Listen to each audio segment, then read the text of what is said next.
المضبوطات التي تشاهدها أمامكم هي مضبوطات كانت بحوزة العناصر الإرهابية الحوثية الخارجة عن القانون، وكذلك الملازم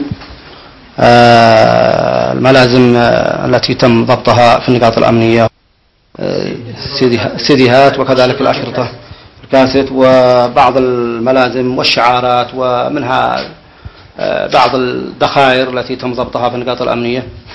هذه الحروز الذي يعتقدوا بأنها سوف تسلمهم من الرصاص، وبعضها كذلك يعني يتم ضبطها، هي معلقة في صدورهم أو في أكواتهم أو في أي مكان آخر.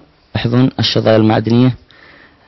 تم إبطال هذا اللغم من جوار شارع بن سلمان عقب الحادثة التي وقعت بأسبوع من تاريخه، وكان لا زال هناك ساعة مؤقتة التي صنعها المتمردون لكي ينفجر بالوقت المحدد له.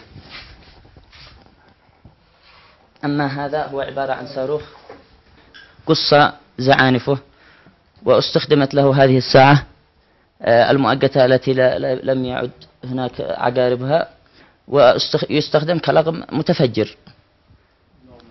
نعم. أيضا هذا، وقد أحضر هذا من سوق الشيخ جياش أحد المتعاونين مع الدولة. وهذا الصاروخ تم إبطاله من خلف السوق أيضا، سوق الشيخ جياش، وعندما كانوا بدأوا بشبك أسلاكه وتأليف كأس أو مدفع الذي يقومون بإطلاق الصاروخ عبره.